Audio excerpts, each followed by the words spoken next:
How's it going, Andrew? Hey, Matt. We're here again. Doing some fun stuff. Episode number 5. I feel like this is a big milestone. I like the number 5. So do I. It's a good number. It is. Underrated.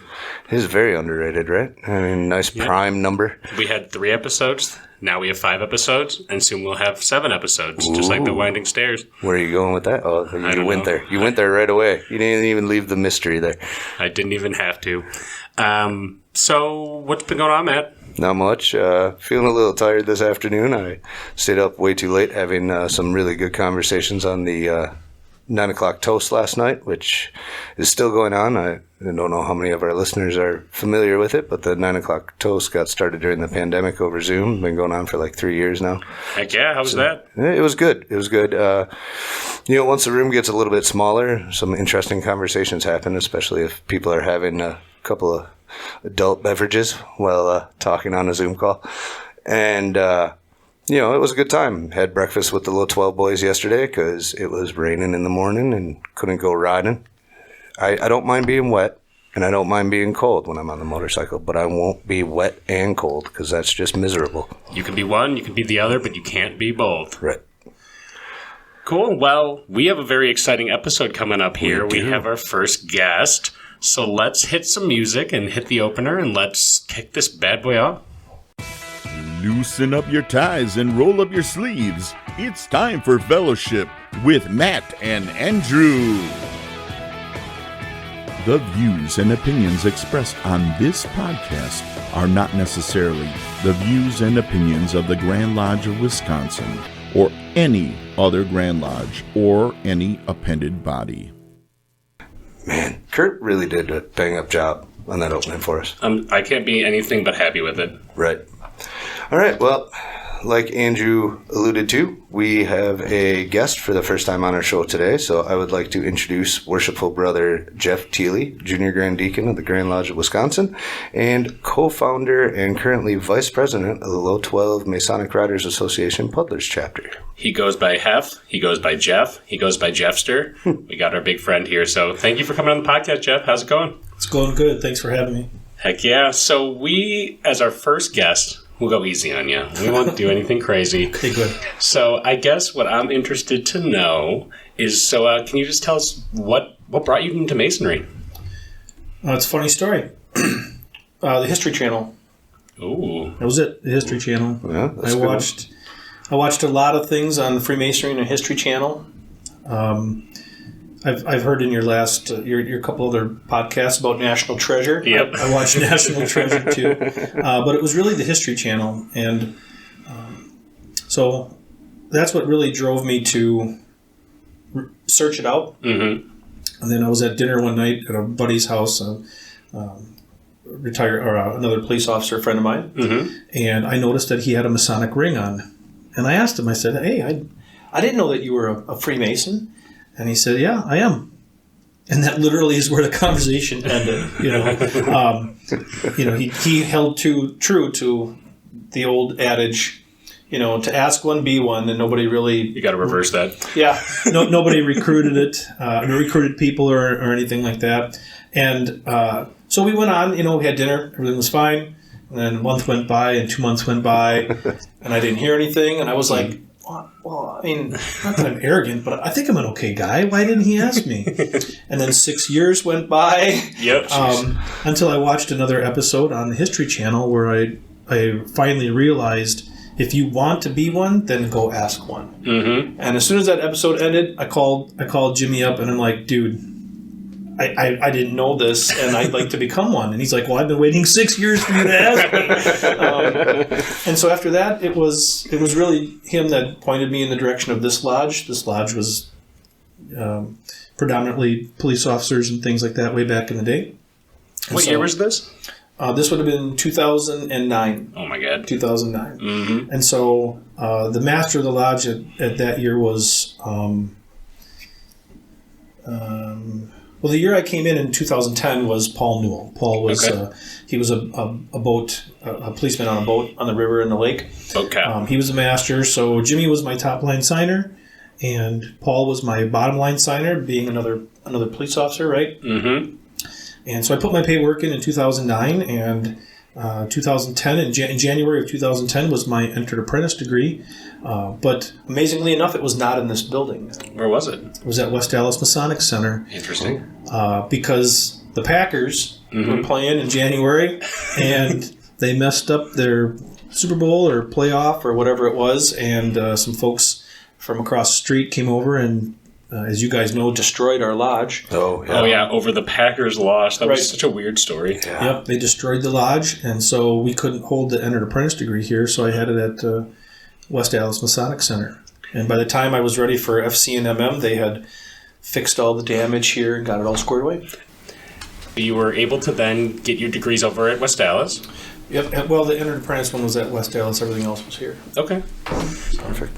I always love that question. Everybody has such a unique story about how they got involved in the fraternity that it's really fun to hear what people's story is to get to where they are now. I think it's kind of funny that, every time a new TV show comes out and it does something weird with the Masons, we're all like, oh, that's not accurate. And then 10 people show up to the lodge being like, I'm interested. And now they find out what it really is. And it's like, oh, it's not what I thought, but it's awesome. Hollywood, even in misportrayals, can be a good advertisement for us that we don't have to pay anything for. Yeah. So, Jeff, what would you say, since you've been a Mason, how many years now? What would that total be? So it would be 13. 13 years, which is a long time. What do you think is the most rewarding aspect of your journey within Freemasonry? That's a good question. I probably have a couple of them. Both my children, Ryan and Sam, were state master counselors of DMLA back-to-back. First ones to do it back-to-back. And I think I would be remiss if I didn't say that was a ridiculously proud moment. Sure. And they would not have been in it and accomplished that and everything else they've accomplished for the state of Wisconsin if it wasn't for Freemasonry.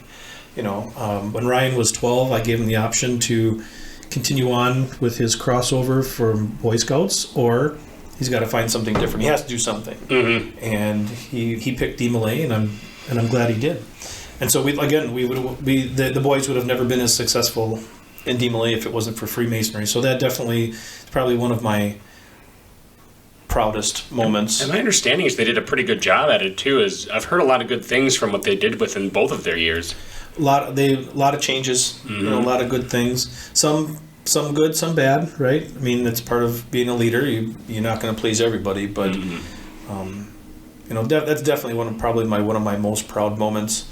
I'm a Blue Lodge guy, right? I mean, I am a Shriner. I'm a York Rite Mason. I was Scottish Rite for a year, but demitted in good standing. So I'm all good with all those other appendant bodies, but I'm a Blue Lodge person, and I think that being a past master of your lodge is another super important milestone. I mean, that's if you ever notice, I always wear my past master's pin above everything and anything else, including Grand Lodge pins. So I am very proud to have been a past master. We're gonna make you do it again too. I know. We're gonna make you do it again. Right, and it wasn't like Jeremy did 2 years, right? Brad did 3. People have stepped up to the plate to fill the gaps that COVID had or that we had in the line. I don't know if too many other guys have started at the bottom again, and or at least 2 away from the bottom and kept going through the lines again. That's a long time, but you know what? The lodge needed it, and well, look how strong our line is now too. Because you were able to fill that shoe, you were able to help us get in a really phenomenal spot right now as well. Yeah, we do have a very strong line, and I do believe that if you're going to open your mouth about it, then put your money where your mouth is when asked. So, right. Yep. If you're going to set the expectation for other people to step up and do the work, then you have to do it yourself. Yep. I'm just letting you guys know, though, I may not ever do that again. I might fill in for a meeting, but I don't think I'm going through the entire chairs again. I mean, honestly, we have more past masters now that'll be able to come back through if they need to. I would say that's something that's cool about the culture we have here is that past masters are very active in our lodge, and they stick around, and they actually do what is so important, I think, to a healthy lodge culture is to have healthy past masters who are there to help the lodge with consistency and maintaining that culture that's kind of been built through decades and decades and decades of past masters. And I think, a case in point that you're ready to go back in. I mean, if you look through our line, there's past masters sprinkled around the whole thing that are still in Blue Lodge, serving the Blue Lodge, and keeping Lake in a really, really good spot. Right. And you have a whole crew of mentors to pull from. Some good, some bad. Right. Speaking of which, since we're talking about past masters and stuff, we are coming up on election and installation season here soon. And so I'm going to throw you a little bit of a curveball here, Jeff. We hadn't talked about this prior to. What would be your biggest piece of advice for an incoming worshipful master who's going to be going into the East next year? Which might even be in the room. We don't know. Right. There's no particular asking for a friend. You never assume, right? I think two things. Number one, communication. You have to be able to communicate from the top all the way down, and that includes all the way down to your junior steward. You need to set the expectations, tell them what you want, what you need, and how the lodge you're hoping is going to run for the year, so that they know it right off the bat. Right. When I became the junior warden, we got a couple of new stewards, right? I literally took them off to the side after installation, took them into the kitchen and said, here's what I expect. And I will never ask of them, and I have never asked of them anything that I wouldn't do myself, right? So I think that communication is the number one piece of advice I would give you. You have to communicate. Because if you don't, you cannot be mad at your officers when something doesn't happen. Right. They're not mind readers. That's right. Right. Nobody is omniscient. So that would be my biggest key. And number two is to have an active calendar, and make sure that people know it, and make sure that the lodge knows it, and that the appendant bodies that are meet in our building know it, and that District 12 knows it, and that the state knows it. I admittedly sometimes go overboard with the advertising that I did as a master, but when we had people coming to events, we had people coming to events. Mm-hmm. I mean, it was big. My senior warden was Mike Zavara, and he and his wife went out and put up flyers in all the different like grocery stores. Grocery stores around here and things of that nature. And when we had our blood drive, it was full. Right. It was full. And I've seen masters come in who didn't do that, and then get upset when their events are weak. Mm-hmm. And I know you guys had another episode about event planning, and you kind of touched on that and talked about that. But I think communication and having a good calendar are going to be key to being a good master. You also have to remember that you are never going to please everybody. If you go into a leadership position and think that you're going to please everybody, you're not doing any good. It's going to hold you back too much, and it's going to tie your hands to actually make the tough decisions too. I feel like it is, and I'm not saying go in there like a dictator, but you have to be able to make tough decisions that may not be popular with the entire group, but it's going to be good for the lodge. Mm-hmm. Right. So I feel like that's a heavy crown to put on your head, or a heavy top hat to wear as a master. Right. I think that's great advice. Yeah, those would be my three key pieces of advice. I think, not to toot your horn for you, but I was observing when you were giving those stewards their instructions, and I think one, I think you scared the hell out of them. But two, well, they worked their butts off. Let me tell you, they're great stewards. So when you were out and I was helping do the which event was that? I was cooking in the kitchen with those guys, and they are a well-oiled machine in that kitchen, because I think we talked about during our event planning episode the importance of setting clear and understandable expectations to the T, and you've always done a really good job of being like, this is how this is going to work, or you should not expect me to be happy.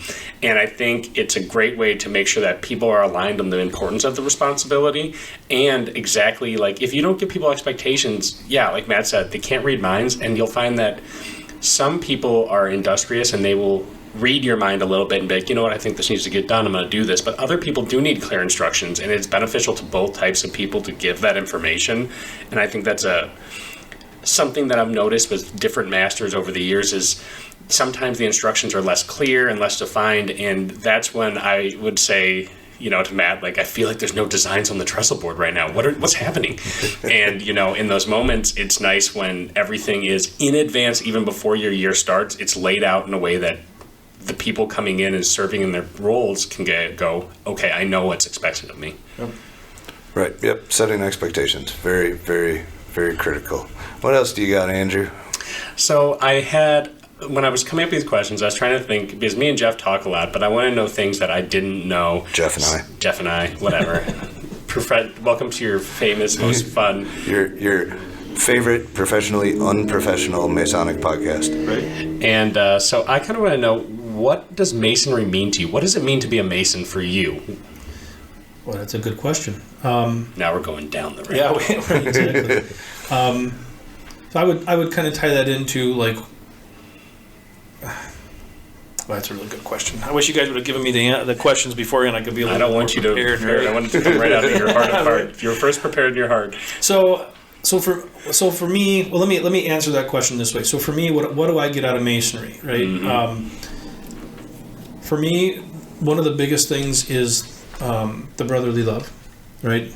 As you guys know, I'm not a big esoteric guy. Mm-hmm. I like to know why we do this or why we do that. I may not enjoy an hour and a half long dissertation at it, right? But I like to know why Masons do things. But I'm not good at the memory work sometimes, and so I don't take a lot of parts. I get the small parts in our stuff, and I'm okay with that. But I think for me that one of the biggest things is the camaraderie, right?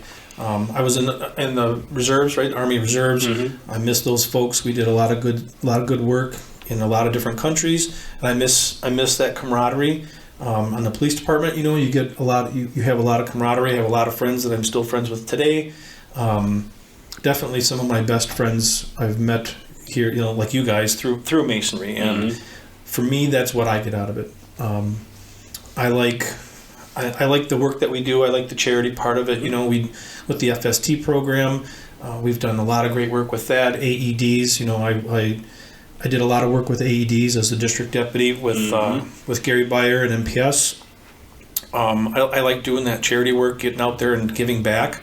But I think for me, the biggest one is the fellowship, getting together with the guys, going out for a drink, or some of the other extracurricular activities that we do. Axe throwing. Yep, axe throwing. Eating some axes. Yep, or like our motorcycle group, Matt, I love those guys too. Yep. So for me, that's the biggest thing.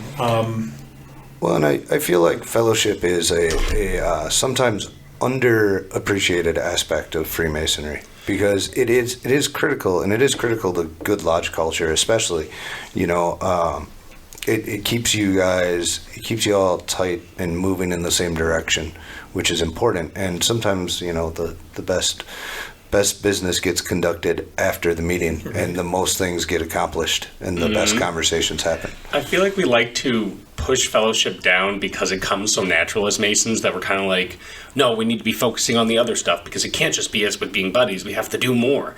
But I do think it's important to remember that it's one of our core tenets for a reason.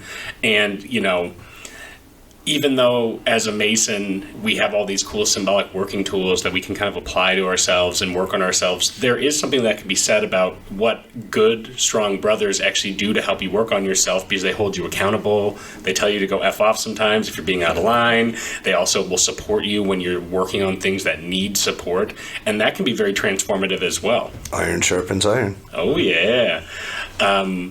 How would you describe, did Masonry have any effects on you, Jeff, that was like before Mason and then after Mason? Did you notice anything as far as, did Masonry change any part about you after you became a Mason? Yes, it absolutely did. My profession is usually, it ingrains in you black and white, right? Mm-hmm. And I think that being a Freemason and going through the experiences that I've had as not only a line officer here, but as an AA, a district deputy, and now in the Grand Line, I think it really has changed me to try to keep myself within due bounds a little bit more. It sounds funny, but I tell some people, when people ask, well, what do you guys do? What's it about? I always give them this example, right? So you're driving down the road and you get cut off, and instead of rolling down your window and flipping them off or cursing and whatnot, I always remember that I have a square and compass on the back of my truck. Mm-hmm. And so even though I may go 75 miles down the highway, 5 over, but I try to take that kind of example and put that into my everyday life, right? I've got a lot of Masonic tattoos that are visible, and so you try to you try to think to yourself, you have to keep yourself in due bounds, because otherwise it's not good for the fraternity. And I love the fraternity, and I love what it stands for. I love its history. I personally like thinking to myself, I took the same obligations that George Washington did. I mean, or Ben Teddy Franklin, Roosevelt. right? And so I would not want to do anything that would sully that. So I think that it has made me maybe a little less black and white, realizing that there's some gray. It has taught me that, especially like with you and me, Andrew, He's got to bring up how you used to hate me. He always has to tell I me never said I hated you, but you can politically disagree with somebody and still be very close. Very close brothers in the end. And I think that Masonry has taught me some of that as well. I'm also not a very patient person, and I wasn't always very good at public speaking, no matter what you guys think, because I give my opinion all the time. But it definitely has tuned my public speaking abilities. You're on a podcast right now. Right, exactly. And I being able to speak in public, and I've done it at a Grand Lodge session a couple times, and there's 500-600 guys there, installations, several hundred, I think that definitely has helped me as well. Awesome. Yeah, no, those are all huge points that Andrew and I have agreed upon a lot, and some of those we have touched on this podcast already. It's great to hear that our thoughts about some of this stuff are being reaffirmed with another person in the room. And I mean, definitely Masonry tries to focus on, preparing you to be a little bit more open-minded, or forcing you to be a little bit more open-minded, because you're bringing people of all sorts of different backgrounds into the same lodge room, and you meet on the level, so it doesn't matter whether they're a Muslim or a Jew or any of the other differences that exist outside in the world. You are expected to love them like a brother, and that forces you to learn a little bit about their culture, and maybe be able to be more open-minded, not just about that kind of stuff, but to other stuff in life in general. And I think open-mindedness is something that gets overlooked all too frequently by Masons, and that they need to understand that part of the underlying tenets that we don't expressly say are that you should be looking at things not just in black and white, but in the gray area as well, and realize that there's a whole spectrum of different ways things can be handled and beliefs that people can have. It's interesting because I think that if Masonry Universal held similar tenets to what you're talking about, is understanding like Masons don't agree on everything. And this is a theme that's been running through, because I think Matt and I have this stance that we really think is very important, is that all because you disagree politically, religiously, or whatever it may be, doesn't mean that you can't be friends, and doesn't mean that you can't be brothers. It's just about learning how to communicate those differences in a way that isn't mean or uncivil, and in a way that actually really kind of respects that you respect each other, and you understand that, since so much is gray, that you're probably both wrong about a lot of this stuff. Right. And you're just trying to kind of figure your way out to live a life that you think is according with your own version of what is right, what is wrong, and all this stuff. And it's not always as black as white as you'd like to think it is, but we're all just trying to figure out how to get through this world and this life and through the level of time. And within all that, there's just going to be differences. And there honestly, a lot of, like me and Matt have talked about, when we start talking about something that we're both disagreeing on, we sometimes find out we're just talking about the same thing in a different, like with different words. And then we're like, oh, actually, are we just talking about the same thing and yelling at each other saying that we agree, or what? Yeah, I heard that, I think, in your number 4 episode. Yeah, that had actually happened fairly recently. Yep. We were both talking about the Leo Taxel hoax, and he was trying to say that this little certain short German man with a broom and mustache was influenced by Leo Taxel, and I was like, I don't know, because they weren't really contemporaries, and then. But they only overlapped by 2 years, from whatever. But it's the definition of the word contemporary, which is what was getting us hung up. But we were both agreeing that, there was influences there from the Leo Taxel host. We were just disagreeing about the definition of what made them contemporaries. Yeah, it's always interesting. That's why it's nice to have fellowship with brothers and learn to work through disagreements in a civil, brotherly way. I think I have one more question for you, Jeff, and I just want to get a little bit of information just because I know that you were so involved in this FST program that has been so popular around Wisconsin and been making a huge impact. And since you're on here and you're an expert on it, can you just give us a quick rundown on what the FST program is and how we are impacting our communities in Wisconsin? Sure. So, obviously, past Grandmaster Paul was looking for something to use with the Acts of Kindness funds to impact the Freemasonry and the community. So I invited him to a presentation where Lake Lodge was actually the recipient of an FST, and introduced him to Rick Cohen of Fire Suppression Solutions, which is who we get our FSTs from. He's the only distributor in the U.S. Little plug for him there, right? And Grandmaster Paul loved it so much that's kind of how it took off, right? And so we bought an initial 48, gave every district 4 of them, and said, "Here, go do this." The only kicker was you had to have the media there, and notify. If the media couldn't be there, you had to notify them via email, text, send pictures, etc.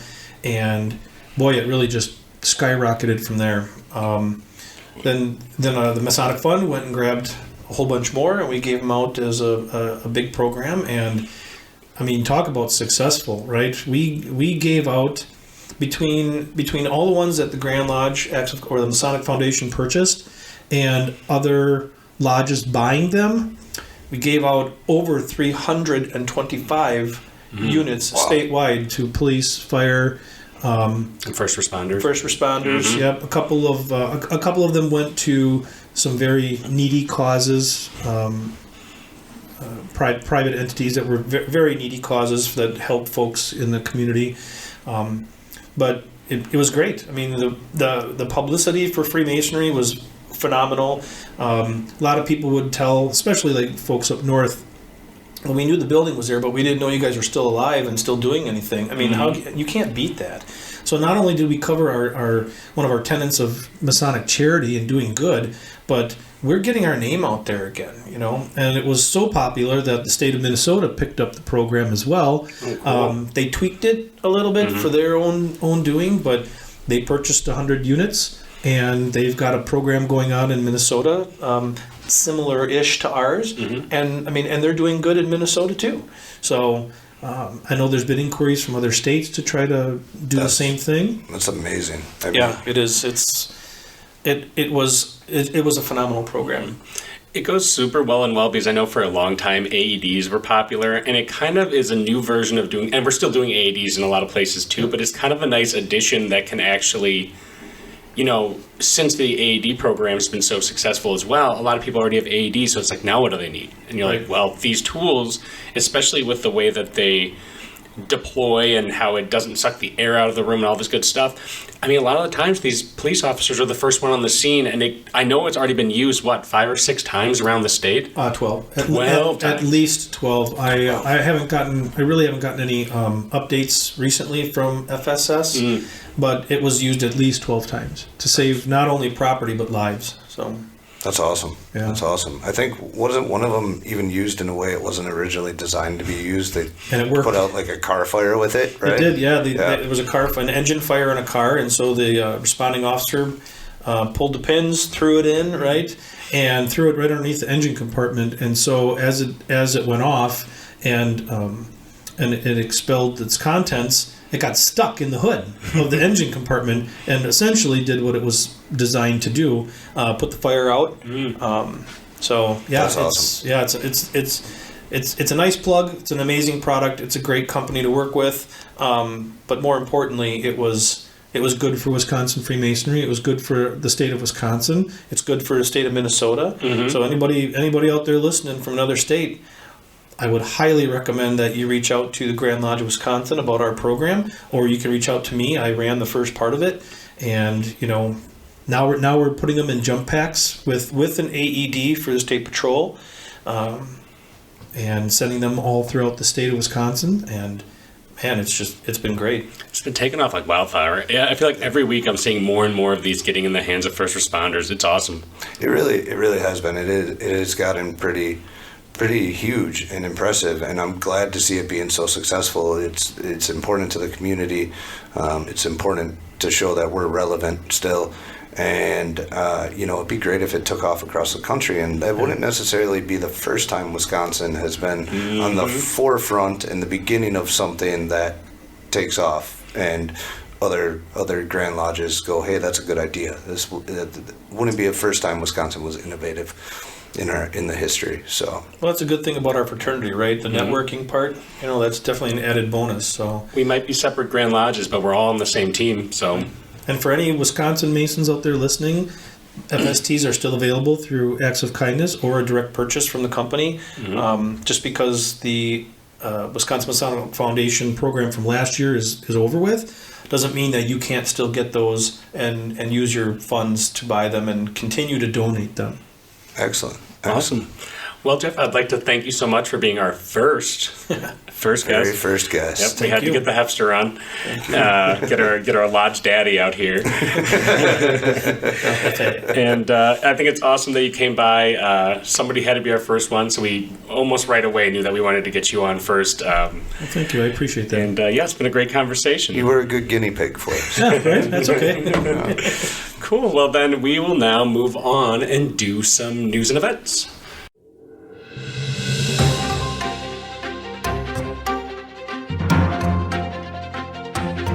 All right, time for some news. Let's talk about what's been going on around the state of Wisconsin. So, the first article I want to bring to your attention is that at the fall District 4 district meeting, there was actually a really cool thing that kind of went on. Freemasons of Northeast Wisconsin proudly presented 7, not 1, not 2, but 7 emergency jump bags to the Wisconsin State Patrol at the Beja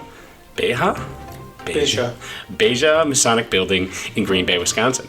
These life-saving kits contained the AEDs and those FSTs that we were just talking about with Jeff over there.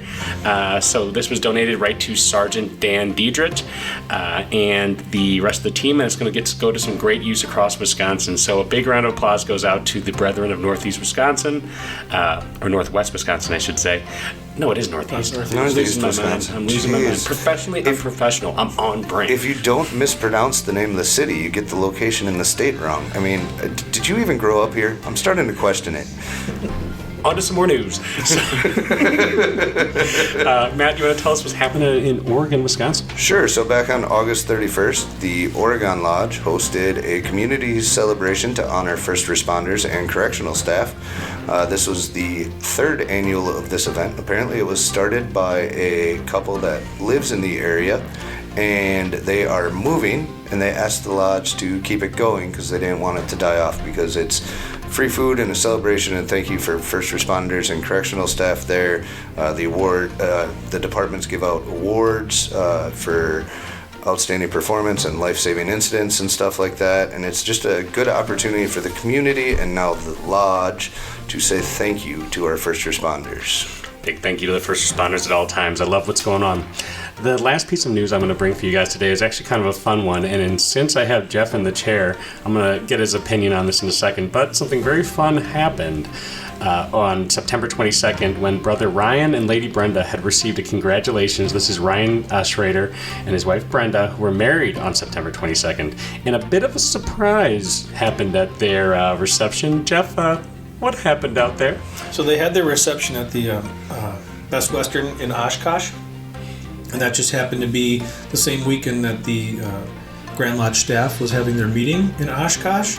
And I don't know who saw them, but we waited for them to sit down for dinner, and then from the Grand Master all the way through the district deputies, we all walked in, crashed his party, congratulated him and his wife. It was fairly quick, right?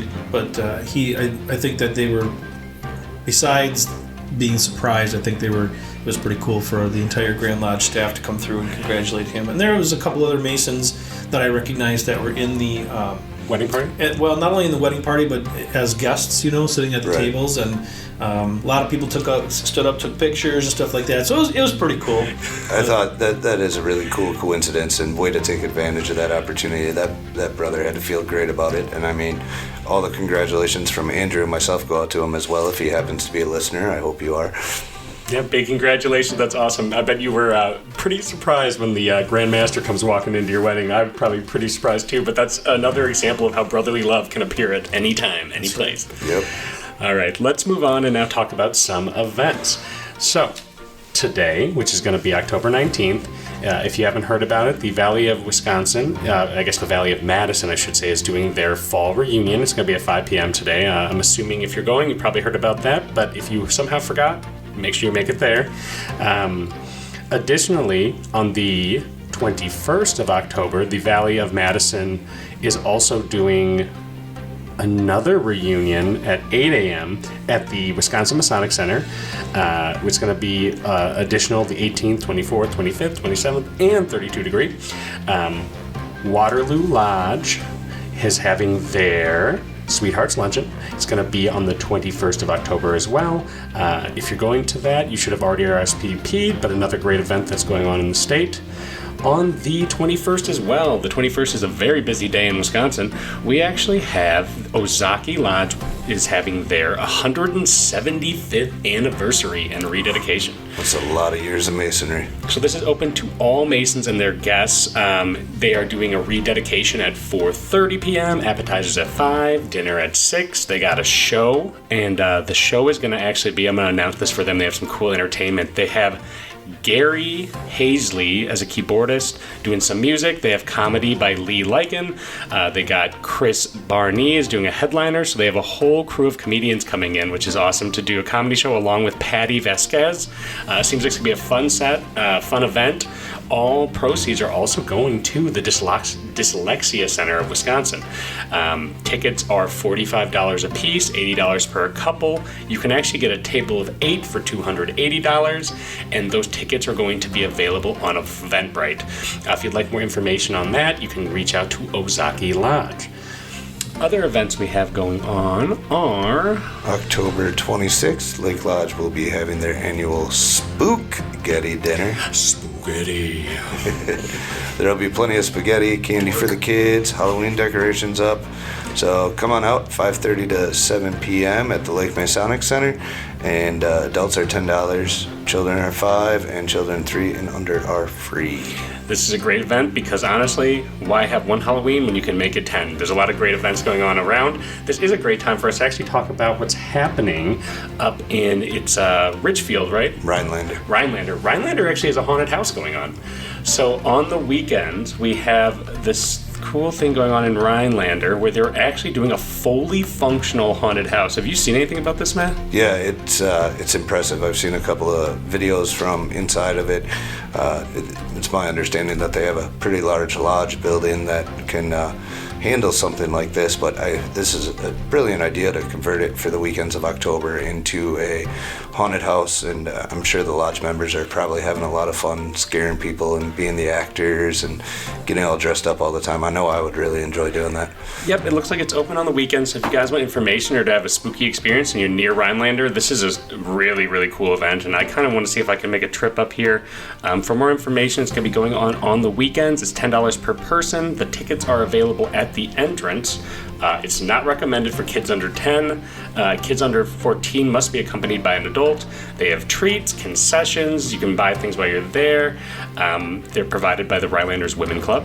And they take cash, Apple Pay, PayPal, etc., debit cards. You can find a way to pay. Don't worry about it. But yeah, it's a great event to check out. If we have somebody listening from Rhinelander, I hope you guys are having excellent success with this, and I hope to see it again next year. It looks so cool. I want to drive up there myself. Yeah, honestly, for sure. I've been to the building. It's a beautiful building, but I want to see how it gets transformed. And on November 14th, that's the correct date, right, Jeff? Yes, 14th. We are having a donation that we're doing here from Lake over to the...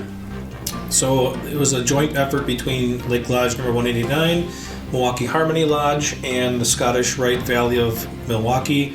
We are donating 4 FSTs to a company called Life Striders. It's a nonprofit horse therapeutic stables out somewhere between Delafield and Wales. I'm not sure which city it's right on Highway 18 Summit. So they do a lot of great therapy for children and adults with all kinds of disabilities, where they come out there and they ride horses and work on their core, muscles and things of that nature. And it's a great place. It's a great nonprofit, and they don't have any FS fire suppression at all. So this is a really good thing, so to protect the horses, protect the people, and things of that nature. So anybody that wants to come out, again, it's November 14th. Life Striders. So 6 p.m. 6 p.m. Yep. The other events we got coming up are going to be going into November. We have a Day of Light coming up in Eau Claire, Wisconsin.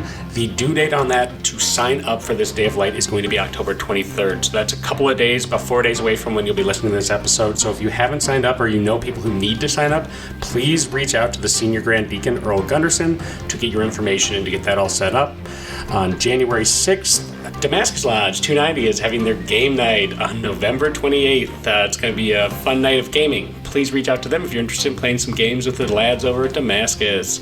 And then finally, on February 3rd, District 12 is having their Day of Light at the Triple I Shrine, which is at 3000 West Wisconsin Ave. So if you're looking for more information, you can find that on wisconsinmasons.org. Excellent. That's a pretty good rundown. Lots of stuff going on in Wisconsin. I'm glad to see all these lodges putting on so many events and stuff going around the state. We need to keep doing it. Keep up the good work, guys. Let's stay busy, let's stay relevant, and let's get out there. Well, thanks again, Jeff, for coming on the podcast. Thank you, Jeff. Thank you to all of our listeners as always, and we will see you for fellowship next time. Have a great day. Take care.